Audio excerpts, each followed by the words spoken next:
Are you on the edge of your seat?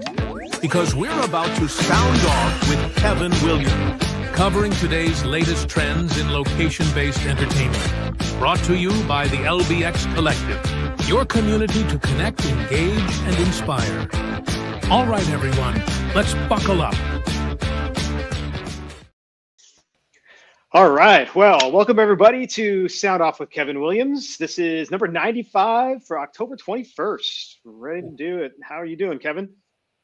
Well, autumn is definitely being felt here in London, so yeah, it begins. Yeah, for sure. I'm in Boston for this recording, and it's great because I get to see leaves changing color. So I don't normally get to see that. So it's got some beautiful reds and oranges and yellows out there. So it's great. Leafer. Yes, indeed. Well, tell me, how are you going to change my mind this time?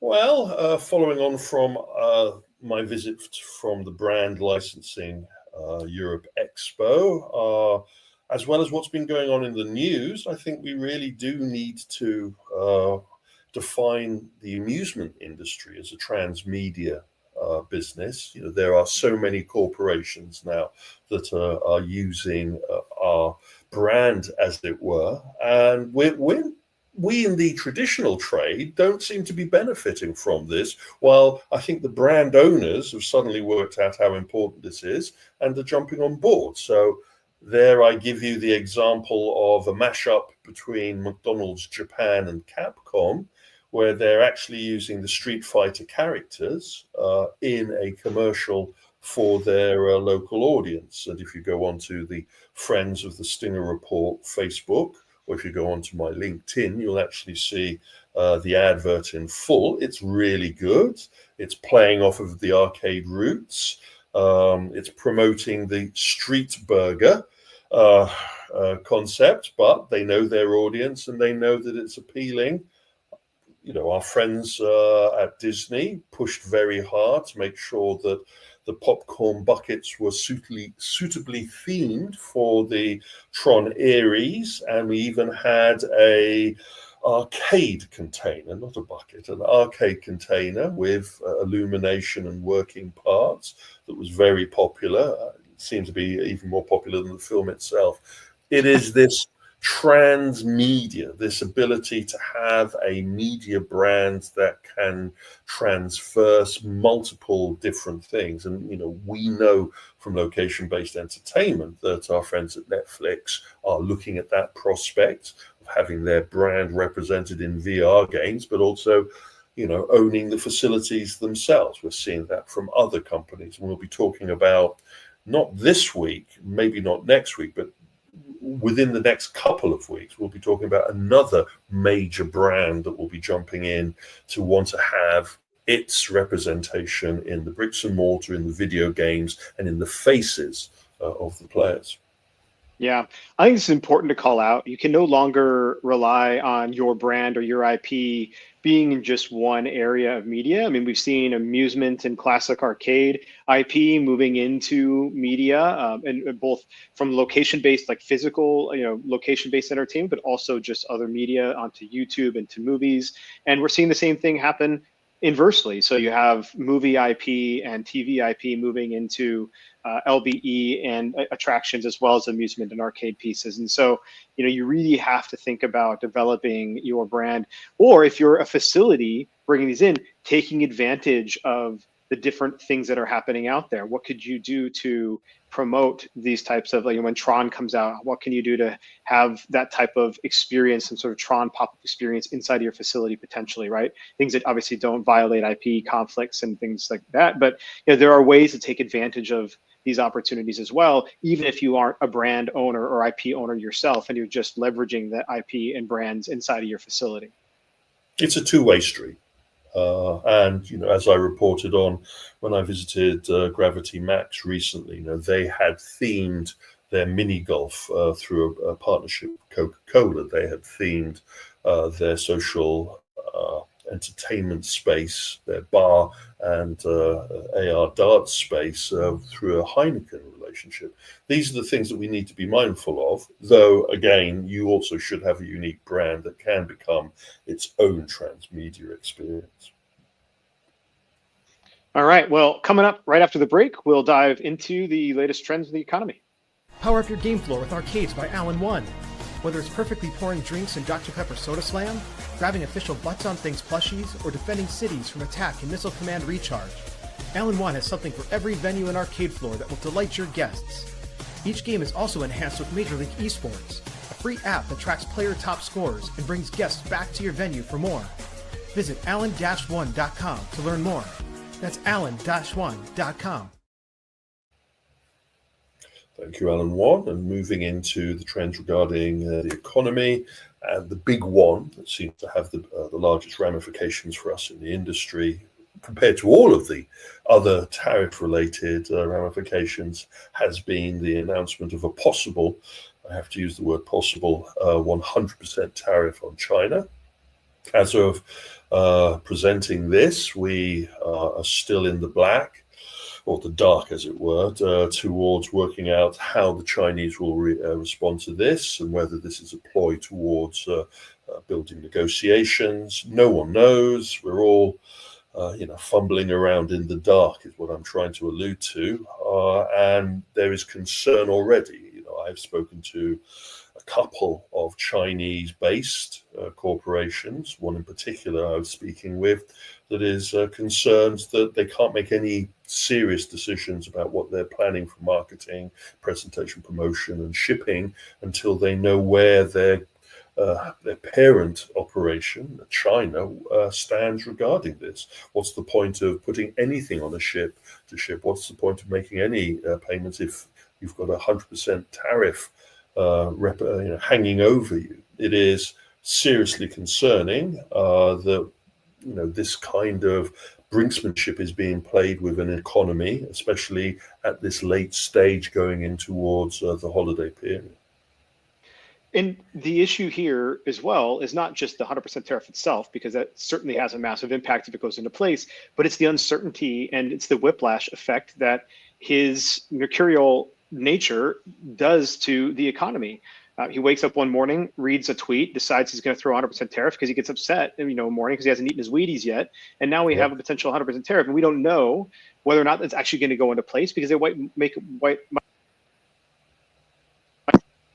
wake up the next morning and be totally fine with lowering the tariffs back down to 25% or whatever. And so the industry all industries, but ours especially, or specifically in this case, has a hard time having to deal with it. I know for the IntelliPlay, for example, we manufacture our PCBs for our smart bands in China, and immediately we now doubled the cost of our bands that we're going to bring in. Are we going to raise the cost for our customers? Probably not, or maybe we'll have to, depending on what this looks like. So it impacts small startups like the one that I'm a part of, and it impacts large organizations that are shipping massive amounts of cabinets across the ocean. Yeah, it's. I think I get a feeling that this changeable nature is going to come a cropper over this kind of attitude, because the economies and business relationships do not like inconsistency. I think you made a major mistake, though, Brandon. I can't see the President of the United States eating Wheaties somehow. Yeah, fair enough. Fair enough. It's steak and eggs every morning. There you go. Yeah, definitely. Moving on to the biz, and kind of reflecting what I was talking about previously of transmedia representation. Sega signed quite a major agreement with the International Olympic Committee, IOC, regarding the use of Sonic in their branding for the next couple of years. It is clear that they really want to try and attract a younger audience, as well as a millennial and a Gen Z audience to their Olympic events. They have been suffering from poor retention and poor promotional retention, and that impacts the advertisers. And so the deal with Sega hopefully having Sonic slapped over everything, especially his popularity with his next cup in films, will generate what they need to achieve. Yeah, again, this comes down to that transmedia discussion we had at the beginning, right? This is exactly what we're seeing is the popularity of these characters and IP now rolling into massive global, global attention and brands. This is products and placements and brands from our industry. And if we're not riding on this wave, when are we going to see our facilities having Olympic-themed components to their branding and their advertising and their, even doing deals linked into sports events that are using these kinds of brands? These are things that we need to be thinking about rather than wondering about how many tickets we can jam out of a redemption machine.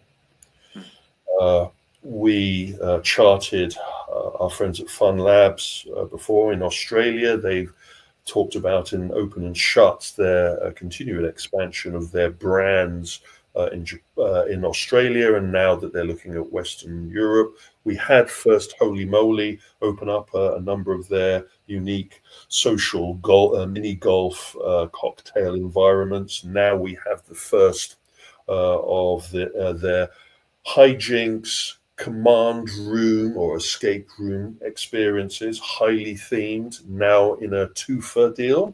So kind of the beginning of a multi-entertainment experience. You don't just only have mini golf to select from. You also have the possibility of trying out an escape room experience. You have the social elements through their cocktail.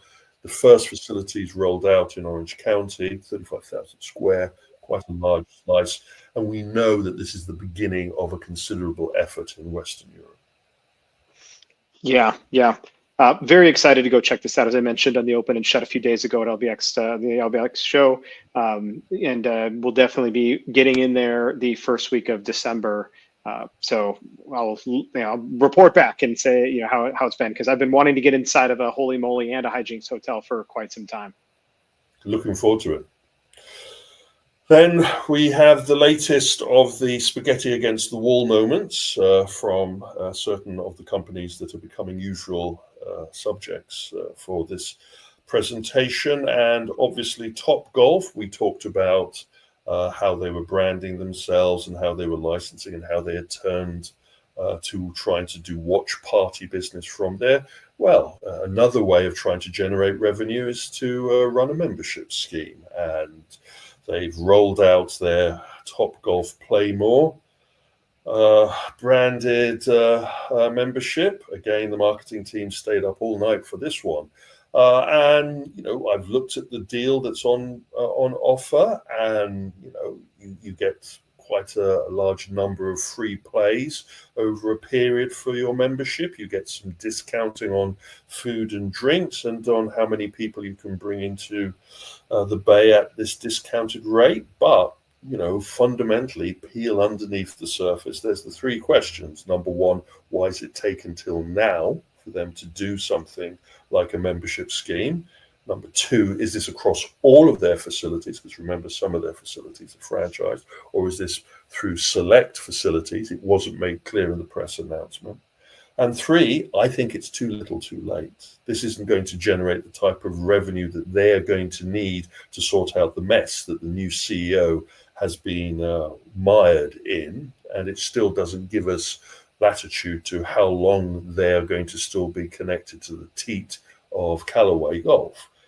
This is one of those deck chair on the Titanic moments that we're going to be talking about again, I think, in a couple of months' time. Yeah, this is probably one of the worst memberships schemes I've yet seen implemented. We talked about this during the LBX show a week and a half ago, roughly. So 2 weeks of LBX shows, and then we had John Keys on talking from Center Edge, talking about memberships, and for our guest Gab. But specifically this one, I mean, it is $20 for one round of golf, 1 hour of golf per month, plus an appetizer. So it isn't unlimited golf. It isn't even anything else. It is literally come for $20 a month. You can come and play golf once a month and you can get a free appetizer for that. And that's it. I mean, there's nothing else that's a part of this membership. It is again, like you said, either grasping at straws or, deck chair on the Titanic, moment. And this, they really should have given more thought to what type of value they could have built into their membership, even if it were slightly more, right? A $34 membership or $39 membership, but make it unlimited, or come in 5 times or whatever, right? But actually add value to your membership here. This is a pathetic attempt. So I hate giving free consultancy. I will give an example of how much cheddar that they have missed out on. A membership scheme gives you latitude and visibility to your whales, your repeat visitors, because having a membership is a kind of means to force them to come again. The gym membership syndrome, burning a hole in their pocket, the cards that you've created to give them as a member. If they're a member, they're a loyal visitor. If they're a loyal visitor, you give them special deals. If they're special deals, you then link them into special offers. If they're special offers, then you offer them more and more incentive to increase the level of their membership. This is a membership applicated and employed by an individual or a group of individuals that don't quite understand the industry that they're working in and have tried to come up with, on the back of a wet napkin, ideas to generate money, in my personal opinion, not the opinion of the company. Anyway, I'm not here to bury Caesar. Moving on, and we have Launch Entertainment, and they've revealed that they're going to be increasing their expansion and their rollout. And while they're doing that, they're looking at securing new locations. And in the midst of this, they have announced changes in the C-suite, that they've taken on a new chief development officer, as well as looking at other changes within their management structure. This is now a trend that we're seeing across all of the major corporations in our entertainment sector, that they all seem to be shuffling the guard, as it were, within their operations, as if to underline that, when in difficult times, kick out the top C-suites. Only a matter of weeks since the departure of recent prominent executives within Six Flags, we have the disappearance of the chief executive, as well as some other members of the group.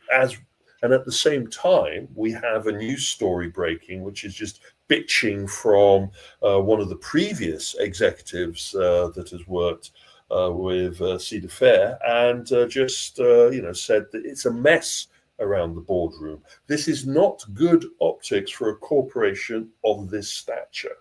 This is serious mess. And I expect by the time of Six Flags that either we will have seen a major shakeup in the way Six Flags is operated and run, maybe with a brand new board, or we will be walking into a very confused state for a major player within the location-based theme park and resort industry.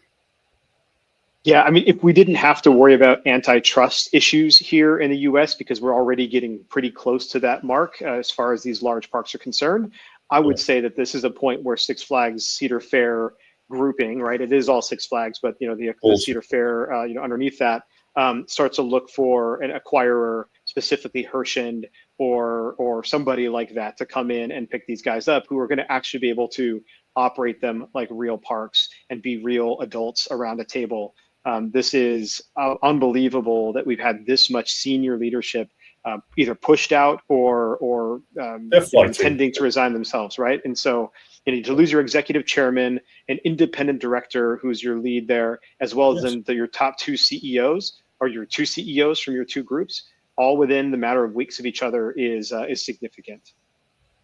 It shows the level, to lose one is an accident, to lose two is incompetence, to lose 3 or 4 is just a mess. And the investors, who are the key exponents of what is corporate policy, will have seen that the children are playing and it's time for the adults. And we're seeing that across a number of entertainment corporations, where the boards now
Are you on the edge of your seat?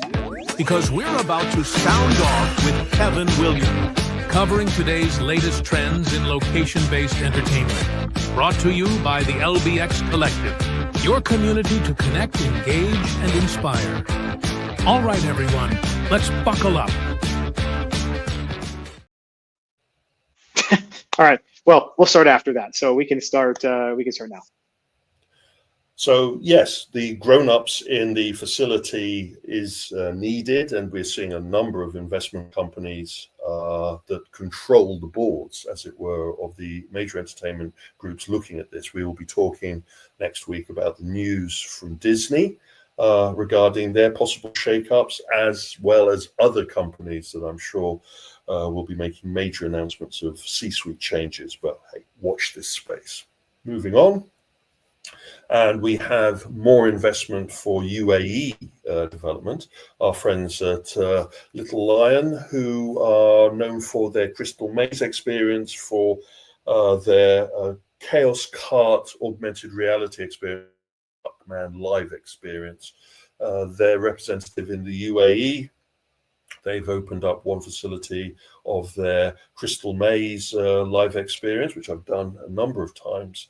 In their UK offices. I haven't done the UAE version of this, but they've signed a 10-year deal where they will be rolling out a number of these experiences. I'll be interested to see how much the UAE market can bear of the Crystal Maze. It is a unique escape room experience. I would actually call it the originator of the mission room stroke escape room concept. It is the formula that many facilities emulate. And it is an experience much more than just throwing people into a couple of rooms with some padlocks. So again, it is part of the immersive experience economy that we've seen an explosion in, though aiming at the UAE market, which I'm sure they see as untapped potential. Yeah. And I think what's important here too is that this is a 10-year extension. So their first location opened in 1996. In 2016, it opened in 2016, and clearly it's been successful for both parties, Little Lion as well as the Crystal Maze IP owners of Banijay. Yeah. So I think this is good. It's good to see these types of experimental experiences that were experimental in 2016, very early in the experiential immersive stage period of time. And now it's clearly been doing well, in that they want to continue to both expand in locations, but also just continue to keep the existing locations operating. What we've already seen in the UK that Little Lions has managed to raise some funding towards rolling out 3 new facilities within that territory. So again, this is part of the world domination tour that we see from these type of corporations. Yeah. All right. Well, coming up quickly after the break, we'll dive right back into some more trends with technology. Intercard is the only cashless system designed, developed, and manufactured all under one roof. They introduced cashless technology to the amusement industry and have been leading the way for over 30 years. Cashless systems from Intercard increase customer spending, guest satisfaction, and boost revenues by up to 30%. Intercard is so proud to be serving the amusement industry, and if you aren't already part of their global family of customers, they hope you will become one soon. Well, moving straight into the tech trends, and one of the developments that we've seen is the last hurrah, so we say, of the head-mounted display sector. We know in the consumer side that this is in a very transitional period. It has lost a lot of its luster, and a lot of people are sort of waiting for the next shoe to drop regarding where this technology is going. We've just had leaked pictures of Samsung's entry into this, a major electronics manufacturer. Funny enough, the manufacturer of most of the internal displays that all of the virtual reality headsets use. While the company now, after owning the cow, wants to own the milk as well. And so they've going to roll out their own system, and the pictures were leaked of their full system, the Galaxy XR. you notice XR rather than VR. They're going to be pushing a multimedia mixed reality approach rather than just fixating to the box on your head virtual reality experience. The interesting part here is that they partnered with Google to create an operating system. So they really are pushing these headsets, mixed reality headsets, as kind of an extension of your phone and maybe the future of this kind of technology application. Yeah, I mean, Google has obviously their Android platform, but they have an entire VR, AR OS that they've developed as well. Again, they found that sometimes building the software platform is the better path than trying to go and build their own hardware. So partnering with one of the longtime hardware partners of Samsung, it makes a lot of sense for the two to work together here. This is a serious entry. If Samsung can't get this market to work, no one can. And we are at that next phase of development now where you can see the form factor has seriously changed with the headsets. They're all seeming to copy each other's homework, as it were, to create the same kind of system. Though there is a danger that they may be building on sand here, because our friends at Meta went away and created a form factor system, the Meta Quest Pro, that had this kind of, it tried to be the Apple Vision Pro before the Apple Vision Pro came out, and it failed. It was too expensive from the audience's point of view, and it came with too little features. So from Samsung's point of view, this is a tricky market to enter. And talking of Apple, Apple has just launched a update to their headset. Many fans of Apple were hoping that they would listen to the cries and the pleas of their fan base and that they were going to create a thinner, cheaper, faster system.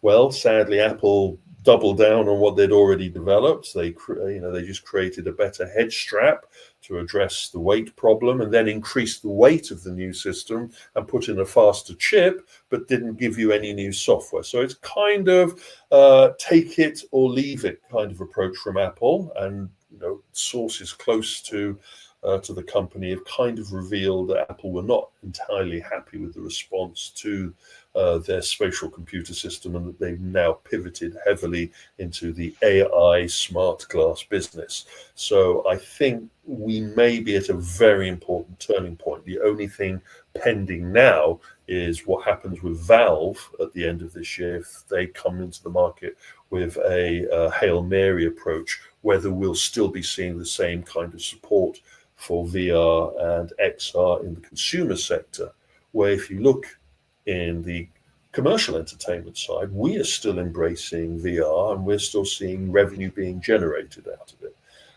I know from some of the contacts I have in the consumer VR sector, it is kind of a green eye of envy that our industry seems to have succeeded at finding revenue generation through VR, where they've suffered a baptism of fire and quite a significant loss. But in Japan, we have operations like XR Center GameSpace, who are a conglomerate of VR developers that have rolled out their own arena-based VR experiences, and they've just signed a deal with a major movie chain in Japan that is going to roll out a cinetainment attraction based on their XR technology and utilizing their latest zombie shooter VR experience. Again, be mindful, this is the Japanese market. We in the Western market have already gone through kind of a period of adopting VR into cinema environments, and it didn't go too well. So this is the difference in markets, maybe, where they will succeed where others have failed. Yeah.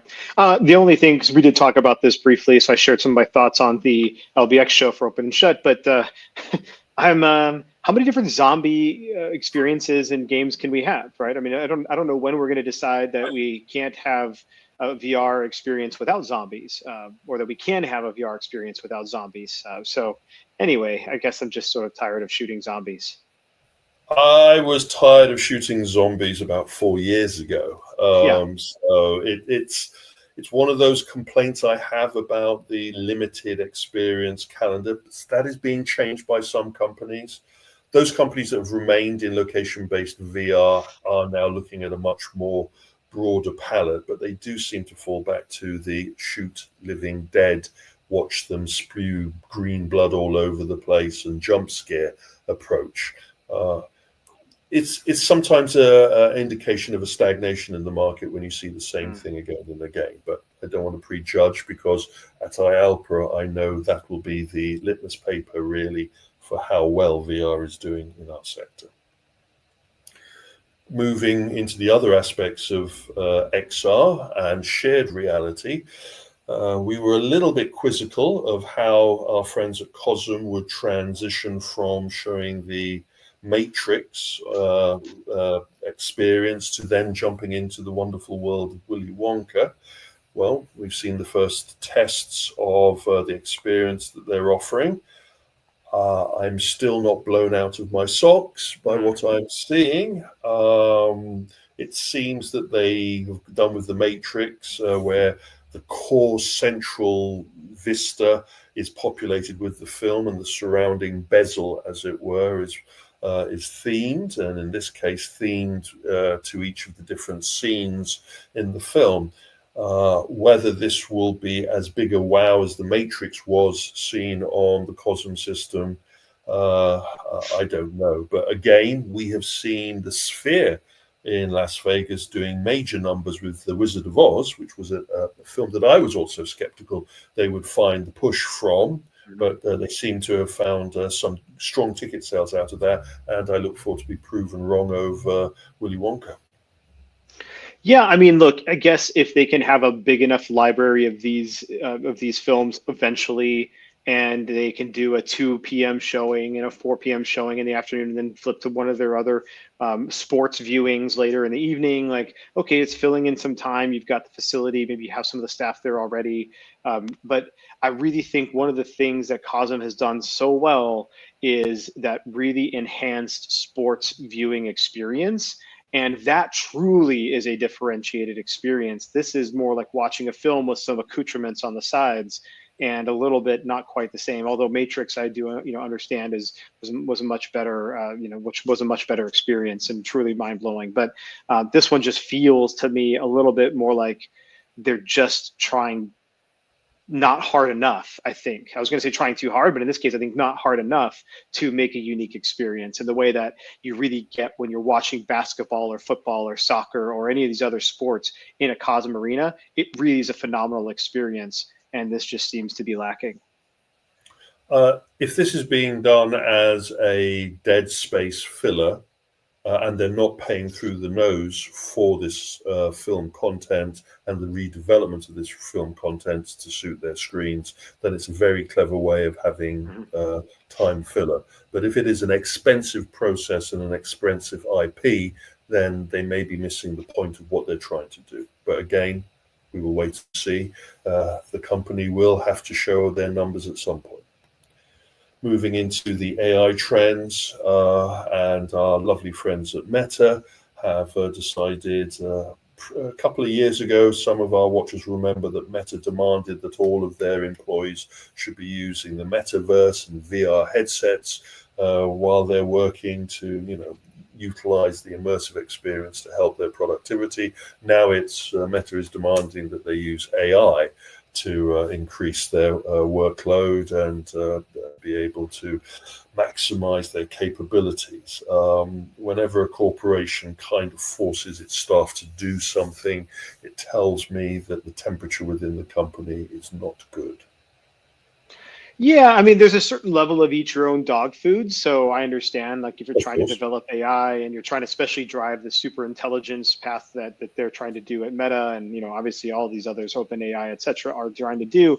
But it does seem to be a little bit too soon for all hundreds of thousands of employees that work at Meta to be working, and maybe it's just the metaverse workers themselves, right? So not just all of the workers at Meta.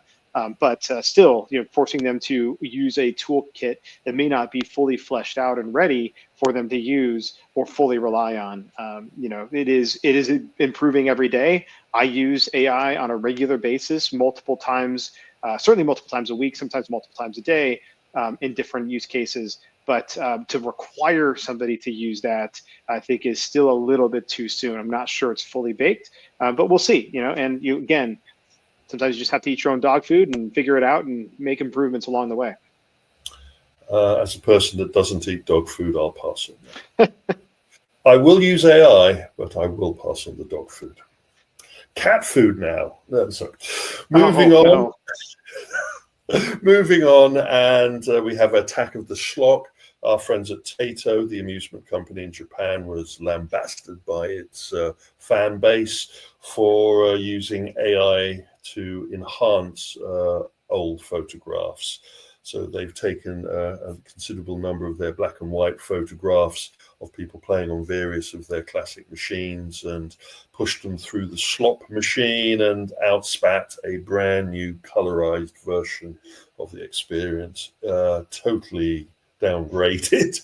The faces look uncanny valley, and they've even had problems in some cases with some of the photographs of dealing with the text. It was going to happen, and the audience has voted with their feet, and I think Taito will not be doing much more of this. No, this was just a funny one too, because you don't need to run black and white films through AI to colorize. Like, we've been doing colorization for black and white film for a long time. So it's just like a funny, lazy way maybe to do it. I don't know if they were trying to be witty or if they were whatever, or ironic, but it sounds like it didn't work out very well for them. The backlash kind of shut that one down. And the continuation of Hollywood ganging up on AI, though very interesting that Minimax is a Chinese AI platform that the war monsters of Hollywood have decided to descend on with legal action over the use of their IP. I'm wondering whether it's easier to go for the Chinese AI to start with, and then maybe come back and do a under the table deal with the American AI and the European AI developers. We'll have to wait and see how the Chinese government takes to this onslaught. I don't know if I'm going to go after somebody. I don't know if going after a Chinese company is the way to go about it. I feel like they just don't give a shit. So yeah, they probably whatever. We'll see. Maybe they have some weight, but I am surprised that they've gone this route, especially after we reported previously that they'd already had success with one of the other American AI companies, or whether it's maybe politically easier to go for beat the Chinese AI, even if you get no response, rather than attack the homegrown entities when they're so popular at the moment. But who knows? That's what Variety gave us, and at the moment Reuters is running with this story. I'm looking forward to seeing how quickly it will disappear from the archives. And then finally to a talking point. It's a transitional period for our industry, some ups and some downs, and sadly we had some bad news from our industry. A personal friend and colleague has passed on. I was lucky enough to have worked with and dealt with Paul Williams of Sega Amusement International since he began in this industry, funny enough. Just a little rundown for those people who do not know who Paul was.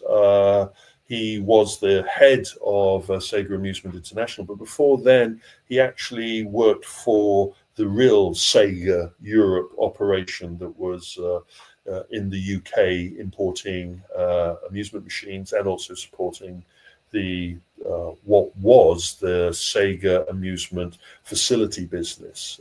Some people will be familiar that we had a Sega World in London and in Manchester, vast areas, and Paul was a very competent accountant and financial director during that period. And then during the transition, when Sega Europe was reevaluating its presence in the UK and the West as a whole, he made a deal, dealing directly with the Chinese, which was was a master of, to get them to hand over the license for Sega's name and represent it as a amusement distribution company in both America and Europe and the UAE. He had recently set up a division, an umbrella operation that was covering all of that business under Kaizen.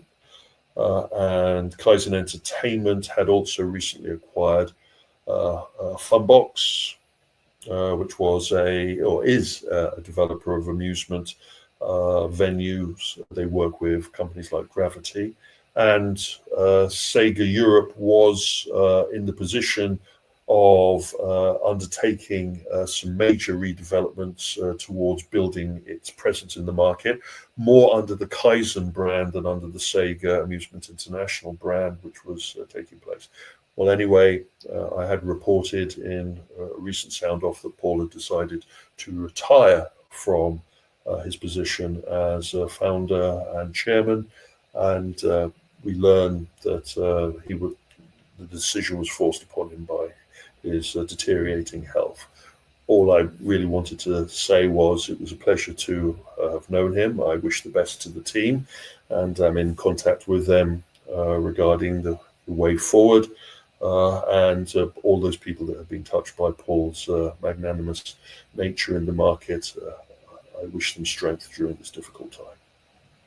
Yeah, I only had the pleasure of meeting him a few times. I didn't know him well. I definitely didn't know him well enough to call him a friend. But every time, I think magnanimous is a great word used. Every time I spoke with him, he was always a great presence, very enjoyable, and just a good human being that had, a love for this industry. And it's always sad to lose somebody so soon and so early in their lives. Somebody who had still many, many years left to give. We will make sure that his legacy carries on, and I know that we're an industry at a certain period where we have to be mindful that many of our executives are retiring and moving on. We wish everybody look after their health, please. Don't overdo it.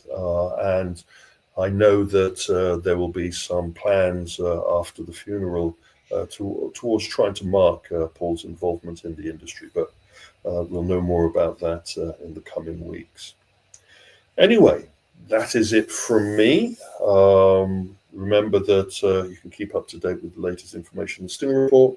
We cover the competitive socializing sector in the other publication, and there's also the videos and the audios. If you have any information you'd like to pass on to me, obviously email or LinkedIn. Have I missed anything, Brandon? No, not this time around. It's been another great sound off with you, Kevin, and we'll see you on the next one. See you on the next one.